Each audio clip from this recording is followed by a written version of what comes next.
So guys, who wants to go first? Let's consult the rulebook.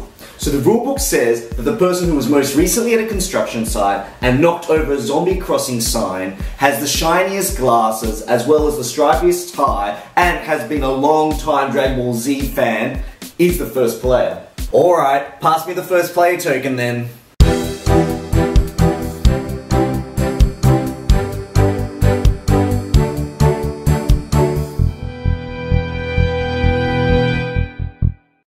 When you sit down for a fun night of board gaming with your family or friends, the last thing that you're probably thinking about is who is going to go first. However, there has been this long-lasting perception that the person who goes first in a board game has a greater chance of winning, which is also known as the first player advantage. In this vlog, we examine and discuss the idea of the first player advantage in the context of modern board games, and we look at how modern board game designers have tried to sort to alleviate this first player advantage effect by integrating it into their core board game design. So what exactly are some of the advantages of being the first player in a board game? As the first player, picking a prime starting position is an advantage that a player may have. For example, building your settlement next to key resources or placing your starting pawn on a space that helps you to gain control of particular prime territory is a way that the first player can advance their strategy early on. So let's see if the first player advantage effect occurs in one of the most popular board games of all time, Settlers of Catan. Now, the initial placement of the settlements at the beginning of the game is probably one of the most crucially important things to get right when playing this game. So let's say the red player is first, blue is second, orange is third, and white is fourth. And how you place your settlements out in this game is red would go first, then blue would go next, then orange would go third, white would go fourth, but then white would then place their second settlement first, followed by orange, blue, and then finally back to the first player, red. Now, that strategy or that mechanic is there to try and balance out the first player effect. So what you'll notice on the Settlers of Catan board are these numbers. And these numbers are placed out based on the letter that's written on these little discs. Those discs' positions are predetermined. What isn't predetermined are the placement of these resource tiles. They're placed randomly so that you get this random board game effect every time. There are 5 key resources that players will need, but players will rarely have all 5 of the resources. So the key here is to try and build your settlements so that not only do you get diversity of resources, but you also get numbers which are commonly rolled by 2 dice. So we know a little bit of chance of probability. The number 7 gets rolled a lot. The number 7 in this game allows a player to move the robber to block the production of a resource on a particular hex tile in the game. But we know that the numbers 6 and 8 are the next most commonly rolled numbers, which are marked by the red font. Also, these dots here tell you how common those numbers can be rolled on a pair of dice.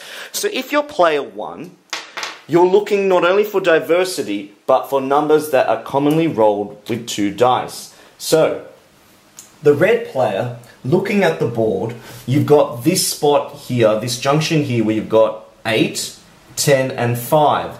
And if you're looking at the numbers, they're quite commonly rolled. So the first player will most likely place their settlement in this junction here. The next player is going to come along and think, well, you can't build in the next junction that a player has already built in. You need to at least build 1 junction away.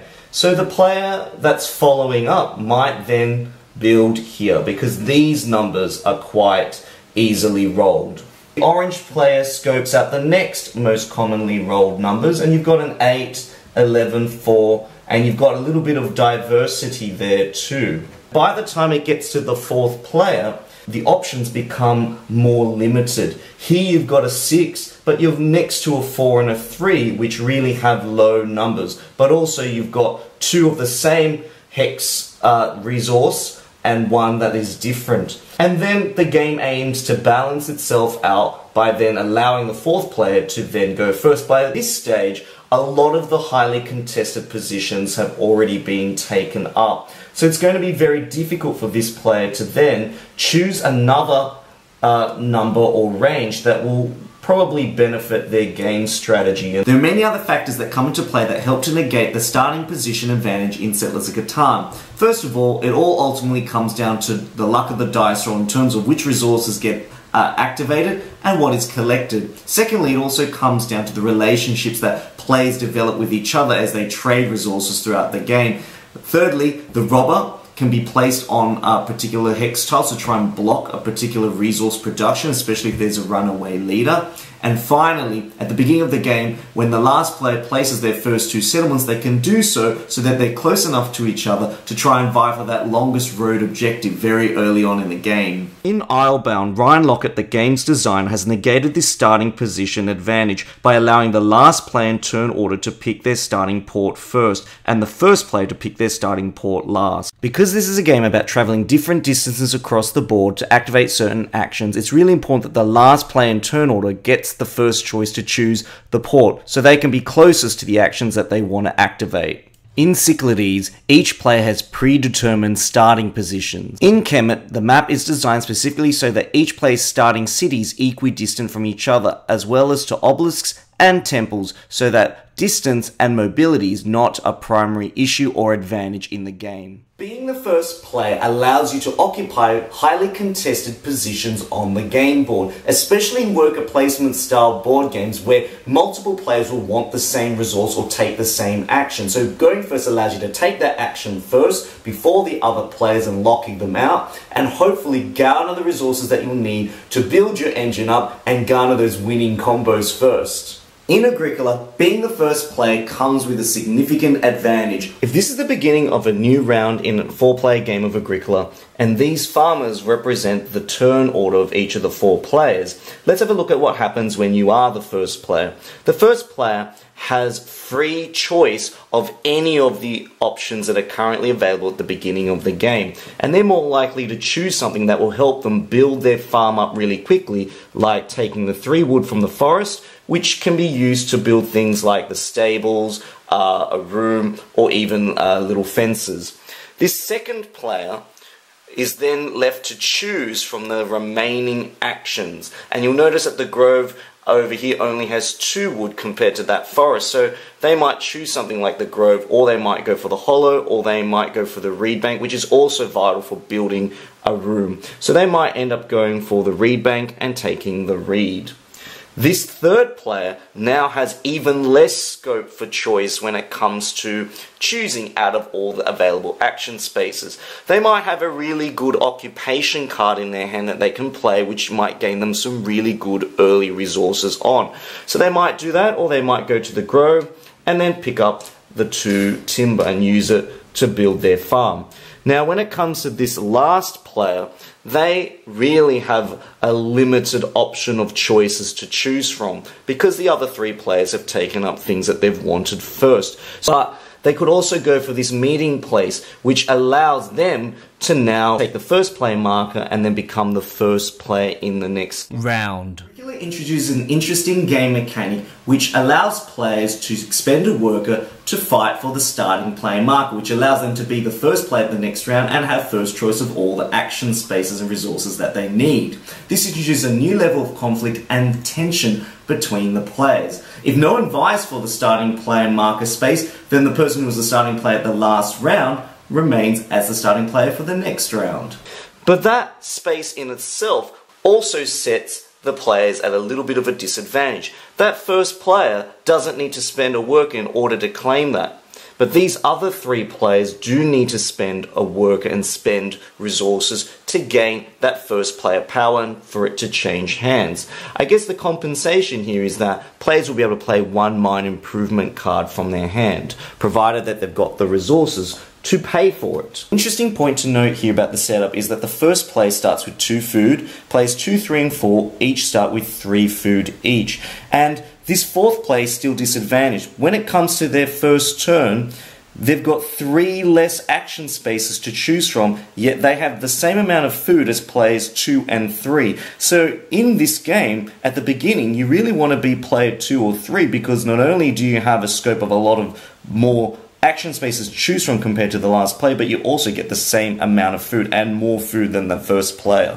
So it may seem that the turn order during the first round of the game really sets the fourth player at a disadvantage. But the beauty of Agricola is that there are multiple objectives and multiple ways to try and get those points. So if someone takes the wood first, then maybe it's important to start ploughing fields and sowing some grain first and working on those other things that you need on your farm.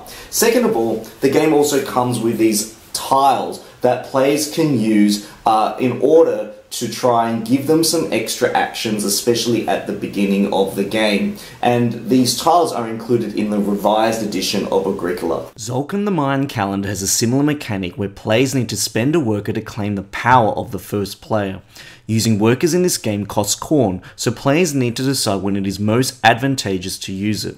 Also, Tzolk'in uses a clever mechanism that helps to alleviate the blocking effect in a worker placement game, and that is to make players pay if they want to gain a better position and thus better resources or effects. Workers in Tzolk'in can elect to wait several rounds to get what they want, or paying upfront for a better position. To balance out the first player advantage in viticulture, multiple workers can occupy available action spaces, and the use of a grande worker allows each player to take one action that they want, regardless of the number of players already on a space. The first player to take an action each year is determined by the order on the wake-up track in spring. The last player of the previous round selects where on the wake-up order track they want to go, and there are some great incentives for not going first by rewarding players with things like an extra worker, a plant card, or even some more winter visitor cards. Going first also grants you the power to choose. So if you're playing a game with a market track or a shop where players need to purchase items to add to their tableau, going first means you have the first pick of the options that are available, and sometimes that means picking things that will benefit your strategy and build up your gameplay before the other players can nab those items first. Paperback is a deck building game where players purchase letter combos from a market style area using the total point score from words that they create using letter cards played from their hand. The first player often gets first pick of the letter combos that are currently face up in the market offer area. Small World is an area control game where players purchase different combinations of races and special unique powers in order to gain the most control over the land. So let's have a look at this race banner track. At the beginning of the game, 6 random races are placed in order like so. 6 special unique power badges are attached to the banners like so to create 6 unique combos. The first player at the beginning of the game will have a choice of 6 of the combos that are out on the field, and they might choose the best one out of the 6, and for example, let's say it's flying sorcerers. They would pay the coin like so in order to access that particular combo and remove it from the track, and then a new combo would be revealed and the previous one would be replaced. The first player has an advantage because they get to pick the best out of the 6 combos that are available at the start of the game. Now when it comes to the second player will be able to pick from the 5 combos that the first player passed up on, or which the first player thought might not have been good combos, and then potentially one good combo that appears from this stack. And if this combo is more powerful than all the other ones that were passed up, that player is going to at least have to spend 5 coins to get it. Now you can start to see that the first player may have a slight advantage when it comes to picking the best combos at the start of the game. The way that the game compensates and evens out the playing field in terms of combos that don't get picked is this accumulation victory point coin technique, where players who pass up on a combo to access better combos further down the track place a coin on each race as they do so. Thereby, at some point, these race combinations are going to seem a lot more attractive in the later game because they're going to have a lot of coins on them which players will need in order to win. When it gets to the final round of the game, players score their victory coins at the end of their turn, not at the end of the entire round. Because the first player doesn't change in a game of Small World, the first player potentially has an advantage at the end of the final round. After they've conquered the regions and calculated their victory coins, their turn ends, and that's the end of the game for the first player. When it passes to the second, third, fourth and fifth player, nothing that they can do will be able to affect the first player's score. So that presents itself with an interesting mechanical dilemma. There are obviously lots of ways to try and negate this first player advantage, and it requires players to work together and possibly to work against the first player early on in the game to try and even out the playing field. The first player advantage is alleviated in the game 5 Tribes, where players have to bid for turn order using their coins, especially if they want to claim a meeple combo that will yield a desirable number of victory points. Similarly, in City of Iron, players bid for turn order by taking their cube and placing it on the turn order track. Players may need to pay coins if they wish to go first. In Cyclades, players need to bid against other players for different gods that can provide players with actions required to progress in the game. The bidding mechanism draws on the player's income, which is generated from their success. In Roleplayer, players who pick the higher die numbers during the dice drafting phase are pushed further back in initiative order when it comes to purchasing from the market track. Turn order and turn structure in a board game are critical components that help gel a board game together, and getting the mechanics that revolve around those ideas and concepts is really crucial for making a game feel smooth and fair for all players, regardless of whether you're going first, second, third, fourth, or last. Games like Race for the Galaxy and Roll for the Galaxy are simultaneous action selection games where players take actions at the same time, eliminating the need for a first player. Some games compensate players for not being first, such as in Magic the Gathering, where the second player draws an additional card to use. In many Ryan Lockett games, such as Above and Below, the first player has less starting coins than the other players. In Kemet, during the night phase, the player with the least number of victory points determines the turn order for the next round. In Codenames, the team that goes first has one extra word to deduce compared to the other team. In Clank the board game, Clank cubes hinder your game progress by causing a player to take damage. The first player at the beginning of the game places 3 Clank cubes into the bag, the second player places 2, and third and fourth players place 1 only, thereby increasing player 1's chance of drawing out a Clank cube early in the game and balancing out the game for all other players. So we've only skimmed the very tip of the iceberg when it comes to delving into the issue of the first player advantage. So is going first really the best thing that you can do for your gameplay, or is going first the worst? Well, yes and no. And to do this, we need to delve into this issue from a completely different point of view. So why then shouldn't you be the first player? Well, first of all, if you make that opening move, everyone is going to be watching you very closely and analysing what you're going to do, trying to decipher your game plan, or potentially working out a plan to try and adapt and block and counter the moves that you make in your opening turns. Second of all, you don't get to see how the other players play and what game plan or game strategy they've got in mind in order to try and reach their victory or win condition.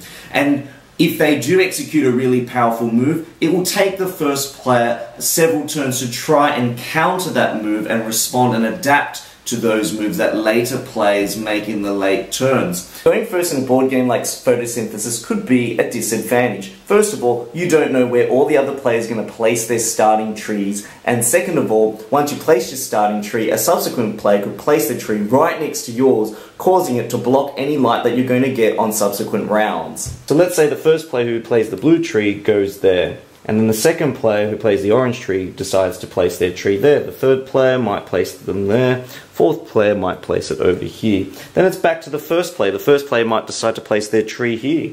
Second player might decide to place their tree there. But what you can see has happened here is that the second player strategically placed their starting trees in a way so that once the sun revolves around to the next position, the shadow of these trees is going to block the first player's ability to collect light points, forcing the first player to upgrade their small trees into medium-sized trees to try and avoid this particular effect, and thus affecting their early game strategy. Going first in a game like this is like exposing your complete hand of cards. You're showing the other players what you're potentially going to do, and they're going to react by placing trees strategically in positions to try and limit your ability to get ahead of the game, and the game hasn't even started yet. In Santorini, players continually adapt and evolve and change their strategies in response to the other players' actions. In the abstract tile-laying game Azul, where players draft tiles from the factory and place them in vertical and horizontal arrangements in order to score victory points, players are actually penalised for taking the first player marker. The first player to draft tiles from the centre space also takes the first player token, places it on their floor line track, and loses 1 point at the end of the round. So you can see that going first isn't always that crash hot, and sometimes can benefit you in some situations and not others, and in some games being first is irrelevant altogether. So how does this fit into the overall picture? Well, players need to always try and play optimally, and sometimes playing optimally might mean getting that first player token, going first, executing those moves first and picking what they want first, and sometimes it's holding back a little bit, watching what another player does before deciding on what action to take. The more optimally you play and the more you can see gaps in your opponent's strategies and the mistakes that they make, the more you're going to be able to advance in the game. And let's all face it, we are human. Players are going to not always play optimally. They're always going to make mistakes, errors, and the more that you can see the errors and mistakes in other people's gameplay, the more you can enhance and advance your strategy. So being the first player is simply a small puzzle in a bigger, wider picture of your game plan. Also, good game design includes multiple ways to achieve the same goal. Having multiple paths to victory means that players who are second, third or fourth aren't disadvantaged by the first player effect, and meaning that there's always different ways and different strategies to think about to reach that end goal. In Race for the Galaxy, the end game is triggered when a player plays 12 cards in their tableau or gains a certain number of victory chips. The sorts of card combos which players use to reach that victory end game condition varies from player to player. In Takenoko, players win when a certain number of objective cards are completed by a player. Players can reach this goal via completing their chosen combination of plot, Gardener or Panda objectives. In Seven Wonders Duel, players can win either via military supremacy when the conflict pawn moves into the opponent's territory, or scientific supremacy where a player gathers 6 scientific symbols in their tableau, or simply via collecting the most victory points by civilian victory. There are also multiple ways to win in the game Cyclades, where the endgame condition is the first player to build 2 metropolises. Players can either build one of each of the 4 different buildings, they can convert 4 philosophers into a metropolis, or they can combat other players and gain control of other players' buildings.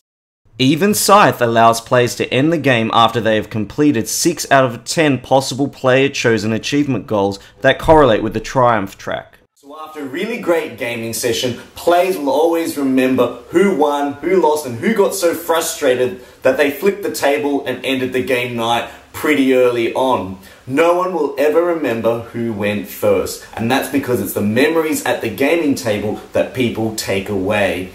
So, is going first a surefire advantage way to winning a game? You decide. You go first.